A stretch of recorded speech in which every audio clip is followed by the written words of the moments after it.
I lay naked on the cesarean operating table, happily reviewing my sperm donor, keep the baby plan. 10 months ago, select the man, take him away, one night and success. Absolutely perfect. If the child's eyes and brows resemble that man, whether boy or girl, they'll be very beautiful, right? Humph, you're quite scheming, knowing how to use a child to get ahead. Damn, that sexy baritone. It scared me so much I woke up from the anesthesia. That brow and I was just fantasizing about, wearing a blue surgical mask, walked towards my legs holding a scalpel. What's going on? What happened to sperm donor? Keep the baby. The baby's kept, but the donor's still here? The curve on my electrocardiogram right now is probably more exciting than the A-share market. The anesthesiologist was so startled, he leapt forward and frantically checked my vital signs, muttering, "Don't be nervous, relax, deep breaths. Dr. Frost hasn't started yet. The hell with you." It's precisely because he's about to start that I'm so nervous I'm about to die on the spot. I stared intently at the man walking slowly towards me. Those peach blossom eyes that I just thought were a must-have inheritance for my child were now shooting icy laser beams at me through a pair of thin lenses. Phew. Dr. Frost. My tongue could barely straighten out. How is it you? He walked to between my legs, where I was completely exposed, and looked down at me. Otherwise, you went to so much trouble to get pregnant with my child. Wasn't it for today, so I could personally cut open your belly and see exactly how sincere you are? I immediately had the old man on the subway looking at his phone meme reaction. Who are you, bro? It was just a one-night stand. Why are you taking it so seriously? Are you trying to connect emotionally? I swear, that night in the bar, I just thought he was handsome, had good vibes, and won every game with ease, like a high IQ individual. I was just thinking of optimizing my future child's gene pool, who would check the household registration and occupation of a one-night stand partner. I don't know you. The anesthesia was gradually taking effect. My consciousness began to dissipate, but the instinct for survival made me desperately explain. Heh. Don't know me? Don't know me. Yet you were able to precisely find the bar I only go to on Tuesdays, my day off? Don't know me. Yet you could put something in my drink? Don't know me. Yet you could lie in my bed until the next morning, leaving a room full of evidence? Damn, the information overload is frying my CPU. Drugs. Evidence? Was my child not a one-night surprise, a clean break, but a shocking conspiracy? But I really didn't do any of that. My sperm donor, keep the baby plan, seems to have taken a wrong turn? Ooh. Increase the anesthesia, put her to sleep. What the hell? Increase it. Are you trying to murder me, bro? I tried to widen my eyes to see his expression behind the mask, but my eyelids were as heavy as two weights. Adrian. Losing consciousness, I heard him say in my ear. Remember this name, if you still want to enter the Frost family. I woke up again in pain. The incision on my abdomen felt like a million ants were gnawing at it, burning hot. My best friend Harper held my hand, her eyes red. Vivian, you're finally awake. You scared me to death. Water. My throat was so dry it was smoking. Harper quickly dipped a cotton swab in water and moistened my lips. The baby. He's in the incubator, a big healthy boy, 7 pounds 6 ounces, very healthy. I wanted to smile, but it pulled at the incision, making me gasp in pain. Harp, hurry and call the nurse, I need more pain relief, it hurts too much. I already called, it's useless. Harper stomped her foot in anger. Your surgeon has the worst bedside manner. He gave orders that you have a special constitution and aren't sensitive to anesthesia. Adding more pain relief is risky, and you have to endure the pain physically. Bullshit. My cousin had a pain pump for 3 days after her cesarean, and had so much milk she could feed 2 babies. Me. I'll endure his grandma's legs. Just as I was cursing, the door to the ward was pushed open. Adrian came and bathed in a spotlight of attention, wearing a white coat like a custom-made suit, gold-rimmed glasses, perfectly embodying the sophisticated and depraved vibe. Behind him followed a chattering group of little nurses. Awake. He glanced at me, with a look that seemed to be looking at fly-covered shit. I gritted my teeth and squeezed out a few words. Dr. Frost, I want more pain relief. He flipped through the medical chart at the end of the bed, and said in a slow, measured tone, Miss Hayes, your post-operative reaction is within the normal range. Abusing pain medication can affect the recovery of intestinal function and is bad for your health. I'm in unbearable pain. Oh. He raised an eyebrow and said in a beautiful but sharp tone. When you didn't hesitate to drug yourself to get pregnant with him, didn't you think about today? You can't even handle this little pain, and you still want to be the young mistress of the Frost family? The two little nurses' eyes instantly changed, from sympathy to contempt filled with gossip. I was trembling with anger, a breath stuck in my chest. Adrian, don't slander me. I didn't. He completely ignored my defense and instructed the nurse. Press on her abdomen to promote uterine contractions and gas expulsion. A nurse responded and ruthlessly pressed down near my incision. I screamed, as if I was being cut open again without anesthesia. In the days that followed, I learned what hell on earth was. My wound healed extremely slowly, and began to repeatedly become inflamed and ooze fluid. The most painful time of the day was changing the dressing. And Adrian always managed to amplify that pain tenfold. Today you're here for your internship to observe and learn. This is a very typical case about the treatment of post-cesarean section wound infection. He stood in front of my hospital bed, followed by 7 or 8 young men and women in white coats, their faces still showing their youth. Harper exploded on the spot. Dr. Frost, what do you mean? Changing the dressing is changing the dressing. Why are you bringing so many people to observe? What do you take Viv for? She's a girl. You. Adrian didn't even look at her. His eyes landed on my pale face, and he slowly interrupted her. Miss Harper, please watch your language. In the hospital, I am just a doctor, and Ms. Hayes is my patient. Allowing interns to observe and learn is a normal procedure in a teaching hospital, and helps to cultivate the next generation of excellent medical talents. Miss Hayes, as a patient, has an obligation to cooperate with treatment and teaching. The head nurse immediately came to his aid. Ms. Hayes, Dr. Frost is doing this for your own good too, letting so many future doctors see your situation. Brainstorm, maybe your wound will heal faster. Just think of it as contributing to medical science.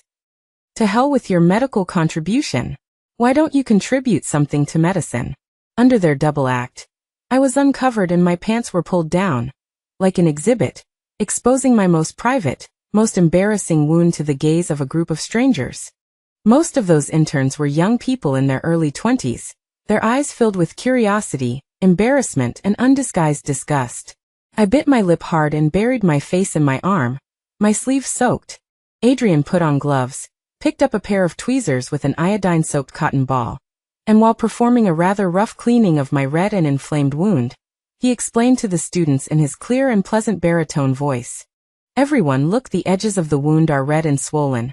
The skin edges don't meet well, there is yellow exudate flowing out, accompanied by a bad smell, typical symptoms of infection. His tweezers sharply scraped across my skin, and I trembled all over in pain. There are many reasons for this situation, such as the mother's own low immunity, or not paying attention to personal hygiene after surgery, leading to bacterial growth. His meaningful words caused the surrounding discussions to sound louder and softer. I heard she's that bar girl, trying to get pregnant to marry into a wealthy family. She looks pretty pure, I didn't expect it. Look at Dr. Frost's disgusted look, he must have been entangled. Harper was so angry that she wanted to rush up and tear their mouths apart, but she was stopped by 2 male interns. I finally couldn't help it, raised my head from the pillow, and glared at Adrian with red eyes. What exactly do you want? He finally stopped what he was doing, took off the gloves stained with blood and pus, and threw them into the trash can. What do I want? He smiled lightly. I just want you to know that the Frost family's door is not so easy to enter. By whatever means you climbed into my bed, I will make you get out by the same means. Oh, you want to play this game with me? I absolutely cannot lose in terms of momentum. Heh, so now, in whatever way you just entered the ward door, I also invite you to get out with them in the same way. That night, I developed a high fever. The wound infection worsened, and I was delirious with fever. In my dream, I seemed to have returned to 4 years ago, when Harper and I graduated from college and rented a small studio apartment. My parents were fighting over money again. My mother called me, not to ask how my job search was going, but to cry and ask me to send her money, saying that my dad had beaten her, and she needed to be hospitalized. My dad called immediately after, scolding my mom for faking it, telling me not to give her money, and saying that if I dared to give her money, he would come to my company and make a scene. I hung up the phone and sat alone on the cold floor of the rented house, looking at the lights of thousands of homes in the city outside the window, not one of which was lit for me. Harper hugged me and said, "Viv, don't cry. In the future, we'll earn our own money, buy big houses, and no one will be able to bully us." I thought at the time that love and marriage were too unreliable. In this life, I don't want men. I don't want a family. I just want a child of my own, connected by blood. I want to give him all my love, so that he won't live like me, like a lost soul. Therefore, the absurd fatherless child plan came about. But I never imagined that I would choose a life-reaping devil among all my careful selections. The high fever plunged me into a deeper nightmare. I saw Adrian walking towards me step by step, holding a scalpel, cutting open my stomach as he said, "Didn't you want my child? I'll grant you your wish, and then, I'll dig out everything you own, bit by bit." "No." I screamed in terror, suddenly opening my eyes. I was met with the head nurse's gloating face. She was haphazardly wiping my stomach with an iodine cotton swab. "Oh, you're awake? What kind of nightmare did you have? You look so scared. Did you dream of your high society dreams falling apart?" Seeing that I was awake, she applied even more pressure with her hand. "Let me tell you, Dr. Frost came to see you." She leaned close to my ear, showing off triumphantly. "He said your condition is more psychological than physiological. In other words, you're just faking it. He also said to take good care of you." "No, I can't stay in this den of dragons and tigers any longer." I grabbed Harper, using all my strength and said, "Harper, that son of a bitch Dr. Frost, he's the baby's father. I feel like if I stay any longer, I'll be left without a mother." Looking at my flushed face and the shocking wound, Harper's tears welled up instantly. She nodded vigorously. "Okay, we're leaving. We're leaving right now. We're not staying in this hellhole for even a minute." The plan went smoother than expected. Harper had a huge argument with the head nurse at the nurses' station, attracting all the nurses on the floor to watch the commotion. Taking advantage of this opportunity, I hugged the baby, sat in a wheelchair, and hired someone to push me out of the hospital through the fire escape, escaping from Myanmar. The hospital. We went straight to another private hospital. The female director who examined me frowned at my wound. "This stitching technique is very skillful. It's a type of cosmetic surgery stitch. From the outside, if it heals well, you'll hardly see a scar." The female director's expression was a little strange. However, he used a suture that slightly stimulates excessive proliferation of granulation tissue. We usually only use this type of thread on depressed scars that need filling, never on a flat incision like a C-section. My heart sank. What? What will the consequences be? "The consequence is what you're experiencing now," the female director sighed. "The wound will be difficult to heal completely.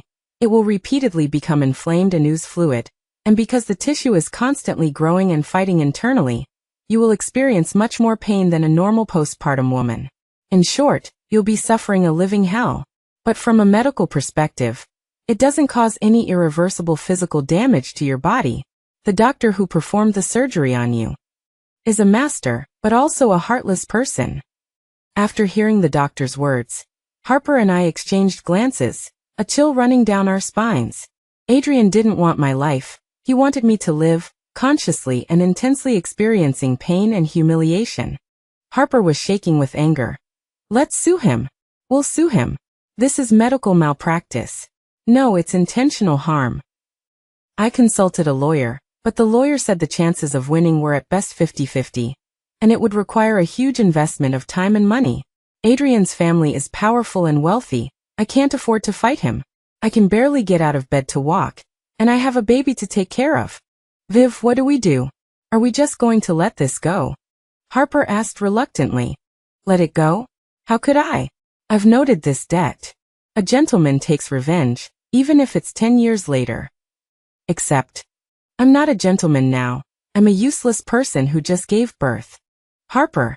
I turned to look at her. "Help me do something. After it's done, we're leaving here, going far, far away.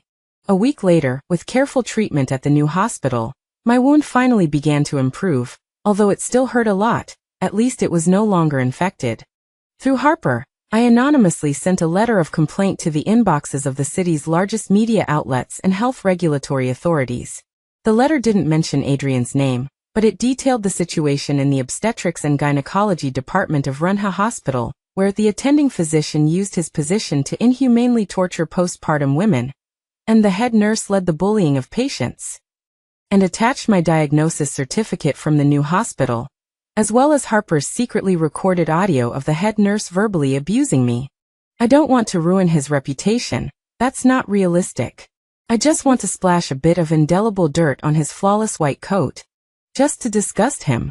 After doing all this, I took my son, who had just come out of the incubator, and Harper, and boarded a flight to a foreign country.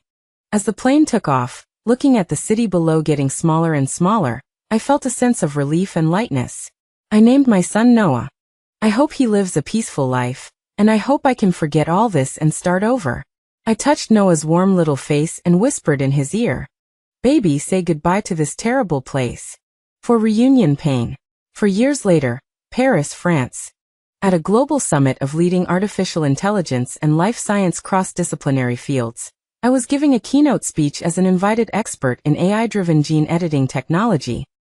Therefore, the algorithm model we have developed can reduce the off-target rate of CRISPR technology to less than 1 in 10 million, which means that in the future, precise treatment of genetic diseases will no longer be a dream. I was wearing a well-tailored white suit, confidently and calmly presenting my research results to top scholars and industry giants from all over the world. The audience erupted in applause. 4 years is enough time for a person to undergo a complete transformation. I am no longer the Vivian Hayes lying on the hospital bed at the mercy of others. I am Dr. Hayes, a rising star in my field. The company I founded, with Harper's powerful business operations, has completed Series B financing, with a valuation of over $500 million. This trip back to China is for 2 reasons. One is to participate in this top-level summit held in the country to further expand influence. And the other is to come back to see Harper, and by the way, deal with some garbage that should have been dealt with long ago. After the speech, I stepped down from the stage, and Harper immediately came up to greet me, handing me a bottle of water, and saying with a gleeful expression, "My queen, you were so cool just now." All those foreigners in the audience were staring wide-eyed. I laughed and punched her lightly. "Stop teasing me. Where's my son?" "Don't worry, the nanny is with him, he's having fun in the lounge." As we were talking and laughing, a man in a black suit walked over and bowed respectfully to me. "Dr. Hayes, hello. Our Mr. Frost would like to invite you to have a word." I choked on a mouthful of water. Cough cough, Mr. Frost. A Frost who can be called Mr. Frost in this circle in China. Who else could it be besides him? I followed the direction the man indicated, and in the VIP seats in the front row of the venue, a figure so familiar that I would recognize him even if he turned into ashes was quietly watching me. Adrian. 4 years apart, he doesn't seem to have changed much, still wearing those gold-rimmed glasses, looking refined and distinguished. He has just taken off the white coat and put on an expensive custom-made suit, and his aura is even more compelling and profound than it was back then. Isn't he a doctor? How could he be here and become Mr. Frost? Harper saw him too. Her face changed, and she immediately stood in front of me. "Tell your Mr. Frost that Dr. Hayes is busy." The man looked embarrassed. "Dr. Hayes, Mr. Frost, he." "Vivian Hayes." Adrian's voice came from not far away. He walked up to me and stopped. Those peach blossom eyes that once fascinated me and frightened me made my stomach hurt. "Long time no see," he spoke first. I tugged at the corner of my mouth, revealing a standard business fake smile. "Mr. Frost, are we familiar?" "Mommy." A clear childish voice broke the eerie standoff. My son Noah broke free from the nanny's hand, rushed towards me like a small cannonball, and hugged my leg. "Mommy, are you done talking? I miss you so much, Mommy." Noah looked up at me with a sweet smile. My heart instantly melted into a puddle. Adrian's gaze fell fixedly on Noah's face. Noah's eyebrows and eyes were almost copied from him. Especially those peach blossom eyes. They are simply a mini-Q version of Adrian. He squatted down, seemingly wanting to touch Noah's face. I subconsciously pulled Noah behind me, watching him vigilantly. Mr. Frost, what do you want? His hand froze in midair. Adrian slowly stood up, returning to his calm and composed appearance, and turned to his assistant behind him and said, "Tell the European branch that I want to get all the equity structure and financing agreements of Dr. Hayes' company within 24 hours. Also, the meeting with Cisco in the United States this afternoon. Cancel everything. Notify the legal department and tell them to prepare the best legal team. I want to get custody of my son." Oh shit. Snatching the child? A buzzing sound erupted in my head. My first reaction was not fear, but absurdity. Is this dog of a man addicted to acting in CEO novels?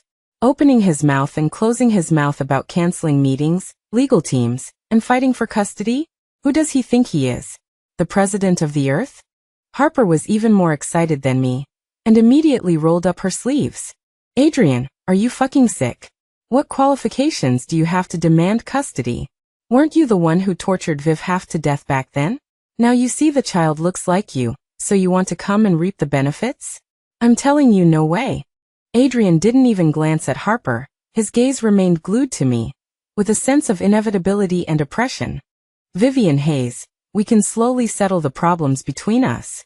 But the child must be named Frost. I laughed.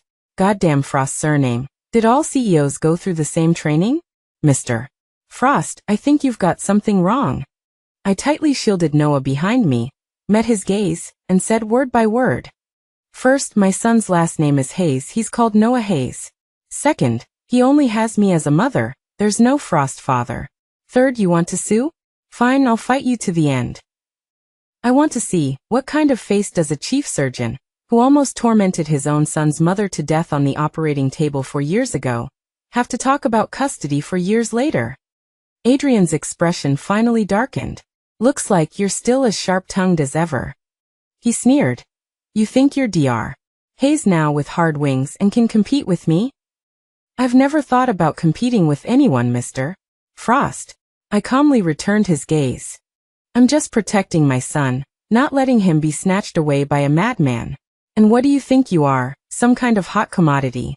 We're not close. Okay. You bad guy, you bully my mommy. I'm going to beat you. I grabbed the little firecracker who charged out for a suicidal attack and turned to leave. I wasn't in the mood to stay at the summit anymore, and hurried back to the hotel with Noah. Harper's phone had almost exploded with calls. It's over, she hung up the phone looking pale. That madman Adrian is serious. The several domestic cooperation intentions we just got, they're all gone. The other party said they need to reassess the risks. Also, our company's major technical suppliers in Europe just unilaterally informed us that they want to terminate the cooperation, unless we accept Frost Technologies' strategic investment. I sat on the sofa, saying nothing. This was Adrian's method. He wasn't discussing with me, nor was he negotiating with me. He was using his best method, cutting off my wings, strangling my throat, forcing me to yield. What he wanted wasn't cooperation but annexation. What he wanted wasn't custody, but to pack me, person and company, up and take possession of everything. Damn it, isn't this just commercial encirclement and suppression? Harper paced back and forth in the room, furious. It's so dirty. These methods are too dirty. He was dirty on the operating table 4 years ago, and he's even dirtier in the business world 4 years later. I picked up my phone and called my lawyer in France. Annie, it's me. I tried to keep my voice steady. Help me initiate the highest level legal plan. Yes, regarding Noah's custody, and also, prepare an anti-monopoly lawsuit against Frost Technologies' malicious commercial competition. Annie on the other end of the phone paused for a moment. Lynn, are you sure? The other party is the Frost family. This will be a very, very difficult battle. I'm sure. My eyes became firm. Tell them, I, Vivian Hayes, will fight to the end. After hanging up the phone, I looked at the traffic outside the window. Adrian, did you think that after 4 years, I would still be the Vivian Hayes lying on the hospital bed, at your mercy? You were wrong. You taught me one thing with pain and humiliation. When others want to take everything from you, You can only be crueler than him. Adrian's actions were faster and more ruthless than I imagined. The next morning, I received a court summons. He not only sued for custody of Noah, but also simultaneously applied to the court for an injunction, requesting that I be prohibited from taking Noah out of China before the end of the lawsuit. Bastard. He wants to trap us here. Harper looked at the summons and was so angry that she almost tore it up on the spot. I, on the other hand, calmed down. He's forcing me. I looked out the window and said faintly, he knows the company is abroad, and I can't stay here for a long time. He wants to wear me down with time, forcing me to take the initiative to negotiate with him. Then what do we do? Really negotiate with him? Negotiate? I sneered. What's there to negotiate with him? Talk about how he operated on me back then, or talk about how his head nurse took care of me. In the afternoon, Harper Sr. from university, now a partner at a top law firm, made an appointment to meet me. Miss Hayes, forgive me for speaking frankly, but your chances of winning this lawsuit are very small. He went straight to the point. I know. However, he changed his tone. What if Mr. Adrian voluntarily gives up custody? He took out a document from the folder. It was a medical record. A psychological evaluation report from 4 years ago. 1 week before Adrian's operation on me. Evaluation result. Severe anxiety state, accompanied by paranoid personality disorder tendencies. It is recommended to suspend surgical work and receive psychological intervention. This report was forcibly suppressed by the Frost family back then. The senior explained, he treated you as a chess piece sent by his competitors to destroy him. So that was a disaster imposed on me because of his paranoia and delusion. Once this evidence is made public, it can prove that he is unsuitable to raise a child, and may even completely collapse his genius doctor persona, causing a devastating blow to the listed company he controls. Now the choice is in your hands. He finally said his purpose. Mr. Arthur, that is Adrian's half-brother, hopes you can cooperate with him. He helps you resolve custody, and he wants control of Frost technology. I became a pawn in someone else's wealthy family infighting. 4 years ago and 4 years later. How ironic. I looked at the medical record on the table that was enough to destroy Adrian, and my heart was filled with mixed feelings. Why should I help him? I asked the senior. Adrian and his brother are the same kind of people to me. Because your purpose is to take the child away. The senior hit the nail on the head. Cooperating with Arthur is the fastest and safest option for you. I was silent.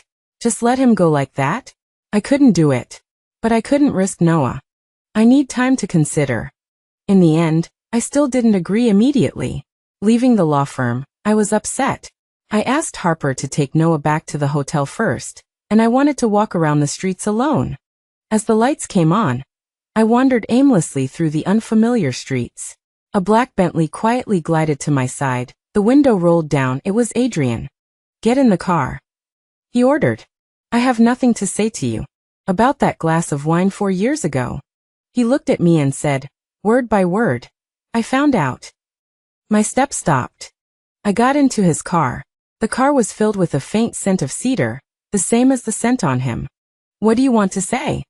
I looked out the window, not wanting to look at him. That glass of wine, you didn't drug it. His voice was a little dry. It was my brother, Arthur. He bribed the bartender. He wanted to create a scandal and pull me down from the position of heir.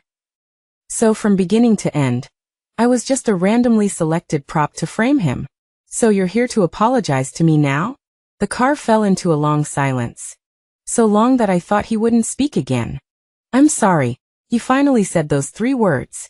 I turned to look at him, his profile appearing somewhat blurry in the dim light. Adrian, your apology is too late. And meaningless. I know.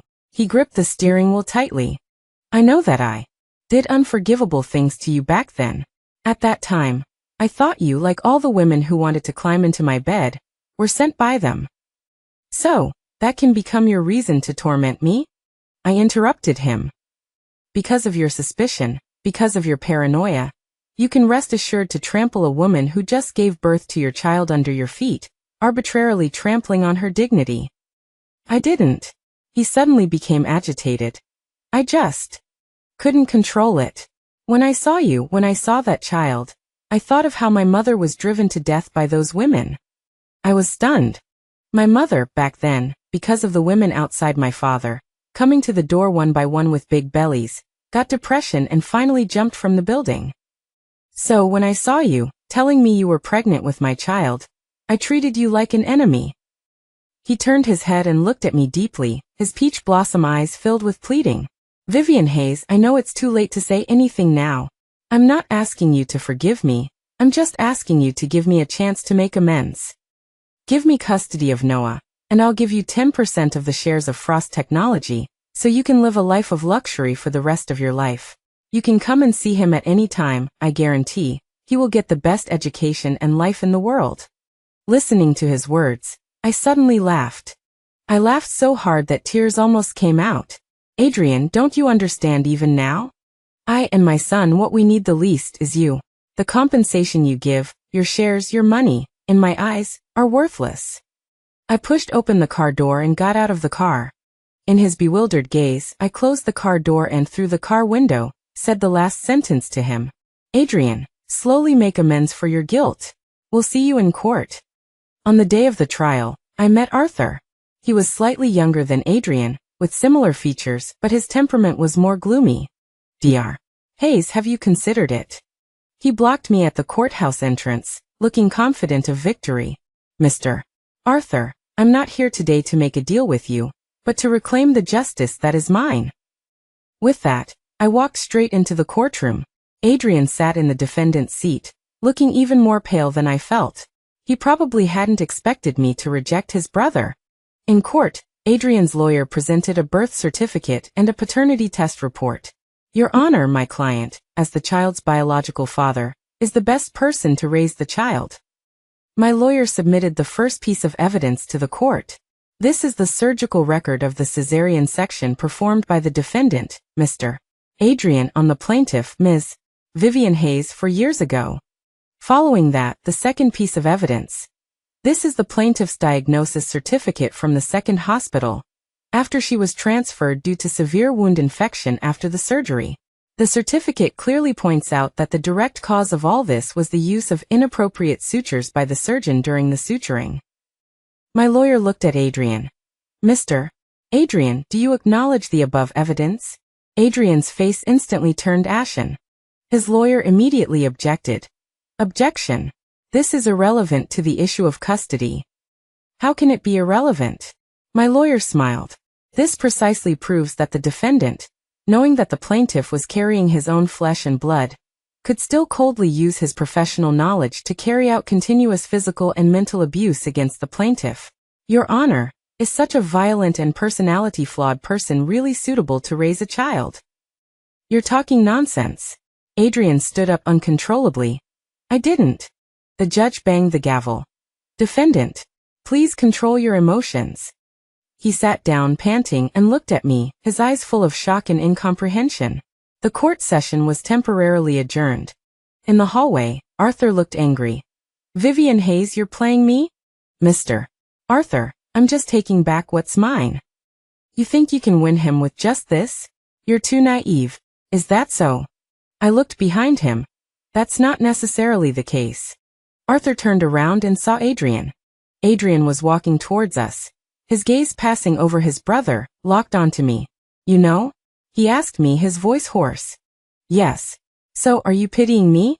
Protecting my reputation in this way? Adrian, you're too full of yourself. The reason I didn't use that report wasn't for you, it was for my son. I don't want him to see in the news in the future that his biological father is mentally ill. Vivian Hayes. He called out to me. I stopped, but didn't turn around. Before the trial, head nurse Betty came to me. He said with difficulty, she admitted that 4 years ago, she added excessive amounts of antibiotics to your daily 4-drip. That was the real reason your wound kept getting infected.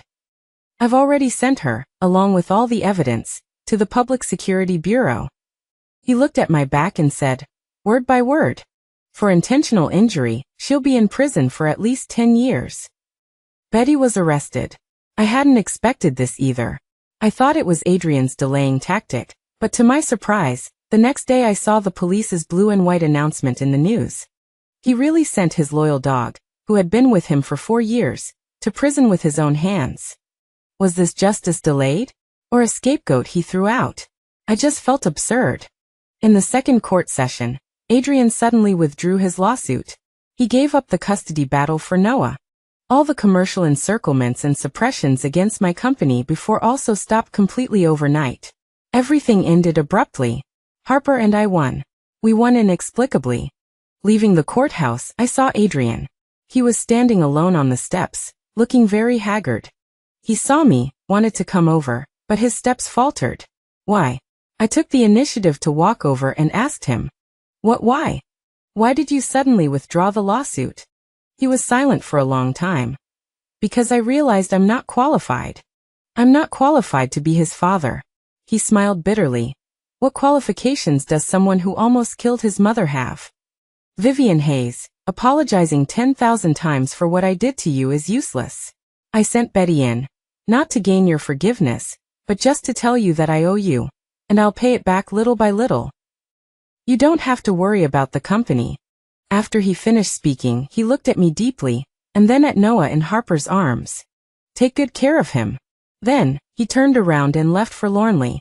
Looking at his back, I felt no joy of victory in my heart, only a vast sense of confusion. Was this over? I had gathered all my strength for a punch, but it landed on cotton. Viv, did he suddenly realize his conscience? Harper was also stunned. I shook my head. I didn't believe a fanatic would suddenly turn into a saint. The reason was revealed soon. Arthur asked to meet me. He pushed a share transfer agreement in front of me.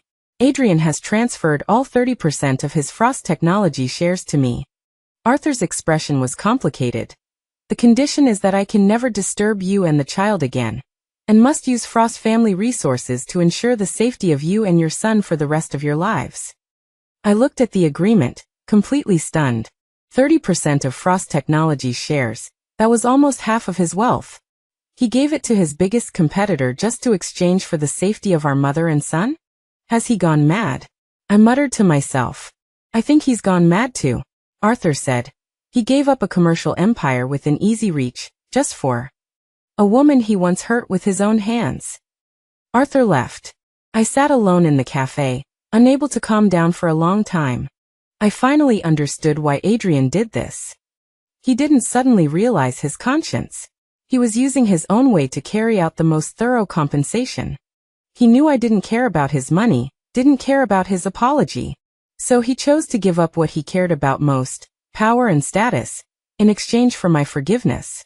He was using self-destruction to atone for his sins. He was also using this extreme way to tell me how much he cared about me. How tragic, and how ridiculous. Adrian, you madman. You never learned how to love someone. You only knew how to express your feelings with harm and destruction. 1 year later, my company, Chiyu in Life, successfully listed on the domestic main board. On the day of the bell ringing, I wore a red dress, held 5-year-old Noah, stood under the spotlight, and smiled brightly. Harper, as the COO, was tearful with excitement beside me. We succeeded, building an empire of our own, by ourselves. At the listing banquet, guests gathered. I took Noah, moved through the crowd, and dealt with congratulations from various bigwigs. Mr. Lin, congratulations. You are so young and promising. Mr. Su, this is my son Noah. I introduced with a smile. Noah wore a small suit, like a little gentleman, and greeted people in a childish voice. Hello, uncle. Oh, this child is so handsome. I smiled without saying anything. In fact, everyone knew whose features Noah resembled more. Halfway through the banquet, I took Noah to the rooftop garden of the hotel. The night breeze was cool, dispelling the alcohol. Mommy, look, there are so many stars. Noah pointed to the sky. I picked him up and protected him as he sat on the railing. Mommy. Noah suddenly looked at me very seriously. Will the uncle we saw at the courthouse last time come to find us again? My heart trembled slightly. In this year, Adrian seemed to have vanished from the face of the earth. I only occasionally saw in the corner of the news that he had completely withdrawn from the Frost Group and gone alone to remote mountainous areas to provide medical assistance. He was no longer the aloof Mr. Frost, nor the radiant Dr. Frost. He had become an ordinary person atoning for his sins. He won't come back. I looked into Noah's eyes and answered seriously, he has his own life, and we have our own life. Oh. Noah nodded as if he understood, then happily pointed to the distance. Mommy, look! Fireworks. Not far away on the riverbank, one dazzling firework after another bloomed in the night sky. I looked at the brilliant fireworks, my heart filled with tranquility. I knew that in some corner of the city, there was perhaps also someone looking at the same fireworks. But so what? We were like two lines that intersected and quickly separated, rushing towards our own completely different lives. No forgiveness, no reconciliation, and no resentment. Just dust to dust, earth to earth. My life with Noah, with Harper, with Chiyuan, was already complete enough. Mommy, I love you. Noah suddenly leaned over and kissed me on the face. I smiled and hugged him tightly. Mommy loves you too, my darling. This is all my happiness.